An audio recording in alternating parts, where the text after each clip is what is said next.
Brembo brakes, one of the best upgrades you can make to your standard Audi TT Mk1 for improved braking performance, and one that's been forced on me due to issues with a seized caliper on this car. So join me on my journey today as I replace these original calipers with these fantastic Brembo brakes. So let's get going.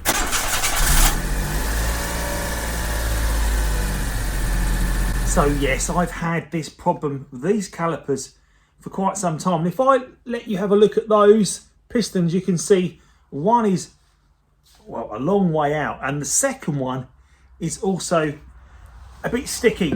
Now, one of those two pistons is causing a problem, whether it's something to do with the brake pressure or it's simply that the pistons have locked up over time and rusted shut. I'm halfway through the process of fitting these.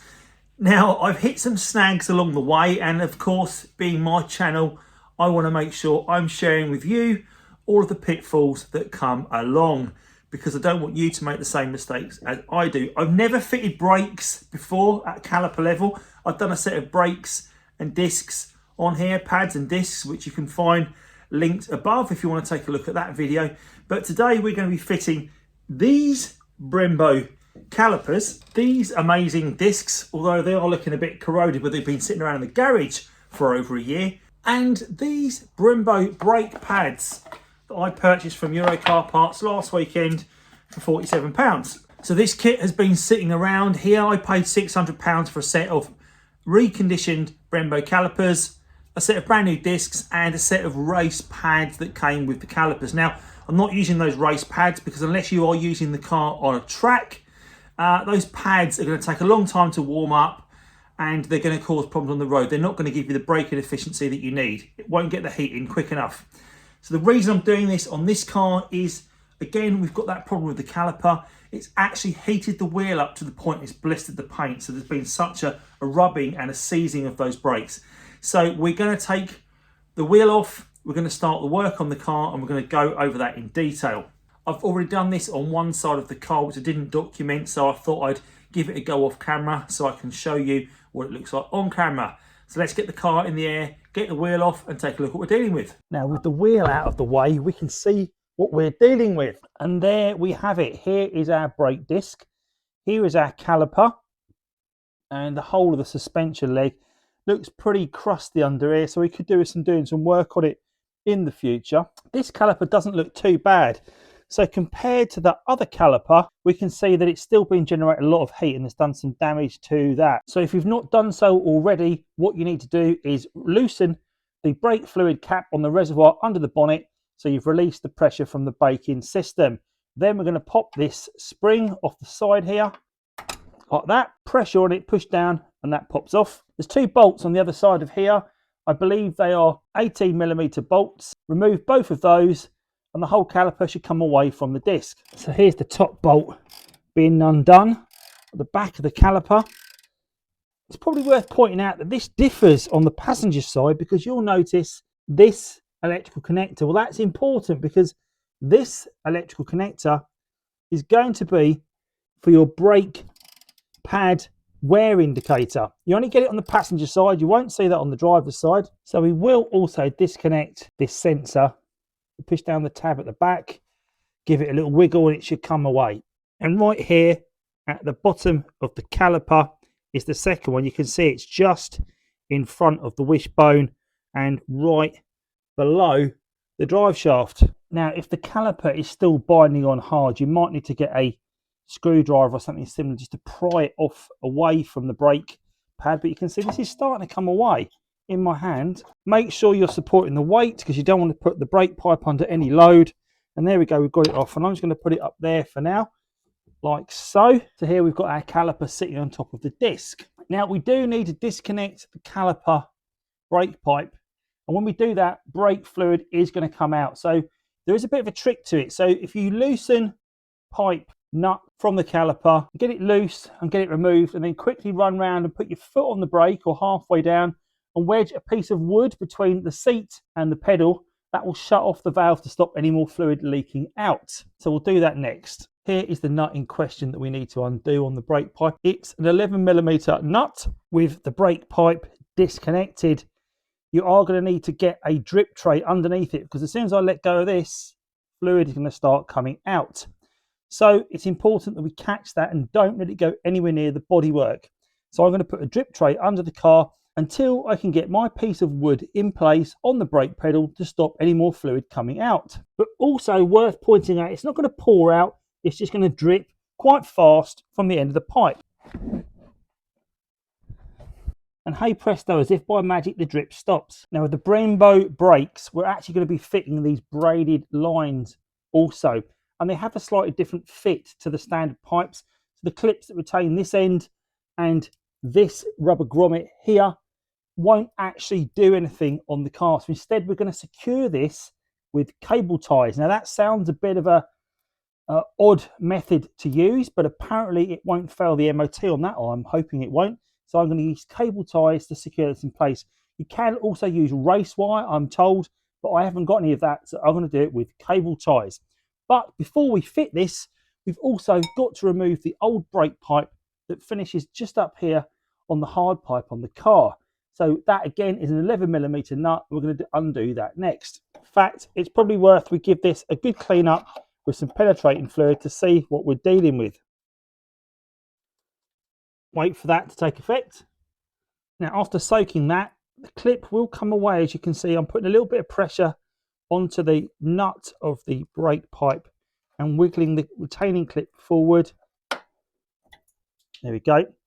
There's the clip off the bracket, but I think we'll leave it in place and we'll undo the brake pipe from this bolt. Now, it's important to note this hard pipe should stay in place and shouldn't really be moved or twisted. And that seems to lock up with this nut on top here. So I'm going to leave the nut in place on that and actually turn the brake pipe nut itself away from this, holding it in place. That way we're going to make sure this hard pipe doesn't get kinked. With the 11mm spanner on the top, I'm able to turn this brake pipe off. Now I've loosened this strange two-sided fitting, which was 15mm around. I'm going to spin that off now, and then we are, with the pipework all off, it's time to take the disc off. And what's quite interesting here, and if the previous owner of this car is watching, and when I asked her, has the car had any paint, and she said no, well, I'd say this bit right here says otherwise, because these discs, pads and calipers were replaced last year before I bought it. The fact there's overspray here on the disc suggests you did have this car painted. So I'm going to take a Phillips screwdriver and put it into the disc, and we're going to try and turn that now. These are quite tricky to get out sometimes, and they don't tend to come out very easy. So if you find that it doesn't come out easy, I suggest giving that a tap. So I've even hammered that into place now, so I've got as much turn as possible, and that's still chewing that bolt up, so that is proper round off. So I've got to figure a way to get that bolt out now. So I think there's only one thing for it. I think I'm going to have to drill that bad boy out. So there you go. After a bit of drilling, we've actually drilled the bolt out. We got it off, so you can see what remains is here. So we can either try and get that out with a pair of mould grips or similar, with some, now we can get some penetrating fluid on it, or we don't need to replace that. We can do over it, because sometimes those bolts shear off anyway. And while we've got the good access, it's a great opportunity to get the brake pipe, the new braided brake pipe, attached to the hard part of the car as well. So we're going to install that first. And on these Brembo hoses, it's a 17mm bit that holds on this square nut. Now I can screw most of this back on to the car without using a... Now we'll use the 11mm spanner to hold the hard pipe in position so it doesn't turn. We'll get the 17, just give it some additional turns here, because it has got a tapered flange on it, so it will just pinch up tight. There's no need for any washers, so I'll just make sure it's nice and tight so there's no leaks. And that's nice and tight. So what we're going to do now is we're going to cable tie that into position.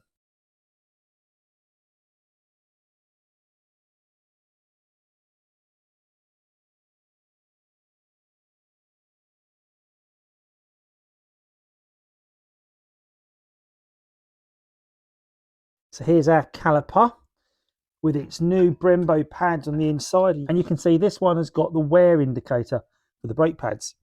And it's important when you're attaching the brake hose that you get it flush into the caliper. It's easy to cross thread these. And obviously the last thing I want is to cross thread this pipe going into the caliper because I haven't got a spare one. So I'm going to make sure I've got it done up finger tight and it's easy to turn. Once you've got it finger tight, you can tighten it the rest of the way with the spanner. You can see how easy that's turning with the spanner. We need to make sure we get it in to the point it will go no further and that taper meets the seal. Before I screw this all up, I'm going to release the pressure on that brake pedal and see if we get any leaks. Now with the pedal released and this nipple open, we should start to see brake fluid appear right here shortly, as long as gravity is taking effect. Time to offer up the disc to the wheel. Now we know, because we had to drill that bolt out, got a couple of road wheel bolts, just holding it loosely in place until I can get the caliper on that will hold it more securely. Of course, once the wheel's on and the road wheel bolts are on, that's going to hold the disc in place anyway, so we don't have to worry about that too much. And with our disc in place, we'll lower the caliper over that to make sure it fits over the disc, which it does, like so. And then I'm going to line the caliper up, just find out a hole for it and offer the bolt up to screw it to the hub. With our new caliper in place, the disc on, we've now secured all of the connection points with cable ties here and further up on the bodywork. Just remains to open the bleed nipples and run off any fluid, let it gravity feed to run that off. I have got a brake bleeder, a brake pressure bleeder, but as I'll show you in a moment, that didn't work because it didn't make a good enough seal. So I'm hoping by pumping the brakes, opening these nipples and then tapping them off again to get any air out, we should be good to go. One thing I've not covered in this video and in detail is of course bleeding the brakes. And I am going to tell you how I've done it, but first of all I'm going to touch on a pressure bleeder. Now I was recommended using a pressure bleeder, and the principle behind this is this end with a little cap on will screw into the top of your brake fluid reservoir. Then you fill the pressure bleeder with brake fluid, where there's a little small tube inside that has to sit below the fluid, and you pump it full of pressure. And the idea being the fluid is pumped down this pipe right here into the fluid reservoir in the car, and that forces the fluid through the brake system. You back the nipples off on the brake calipers themselves, and of course the fluid runs through until it comes out nice and clear on the end of the nipple, and you can then cap them off and there's no air in the system. Great in principle. However, these brake bleeders, they have a bit of a drawback, and these are the caps that come with the brake pressure bleeder kit, and they don't make a very good seal on your brake fluid reservoir. So when you start pumping it up, you end up getting brake fluid pouring out the side of this and all over your engine bay. So there's a couple of ways you can fix this. Firstly, you could put a Jubilee clip around the outside to create the pressure to hold it in place. Or alternatively, what I'm going to cover off is right here, I've got an old cap off a brake fluid reservoir off a Mark 1. And I'm going to customize this so that I can attach the brake pressure bleeder, because I know this will make a good seal on the brake fluid reservoir. And then we can make sure we can pressurize the system and it will hold pressure. So that's something I've got coming up in a future video on how I do that. But to do the bleeding of these brakes, what I did was I backed the nipples off on the brake calipers one at a time, and then allowed gravity to feed the brake fluid through those calipers. I then had my son sit in the driver's seat and him pump the brakes and push the fluid through. And as he pumped it through and it started coming out of the nipple, I'd then back it off quickly, let him take the foot off, and we repeated that process until we got any air out of the system. Now, we were quite fortunate. There didn't seem to be any air in the system, so that piece of wood on the brake pedal had kept the air out. So I'm quite happy with how it's been bled. The brakes are behaving themselves. There's no sponginess to the pedal, so I'm quite confident we've managed to bleed the brakes using gravity feed and light pressure on the pedal successfully. So I think that's a good job, but I will be covering how to modify your brake pressure bleeder to make sure it makes a good fit on your car. And one thing I didn't cover in the video was giving the discs a good clean with some brake and clutch cleaner once you finish the install, because these discs are going to be covered in oil or even worse, brake fluid, and that's going to reduce the effectiveness of your brake pads. So make sure you give the disc a good clean with brake and clutch cleaner when you're finished. So that is my guide on fitting these Brembo brake calipers on an Audi TT Mk1 3.2 V6 and replacing the stock calipers that are causing a problem. And I hope you've enjoyed the video. My feedback on them is they don't feel quite as bitey as the old brakes, but they do give you a much more even braking experience.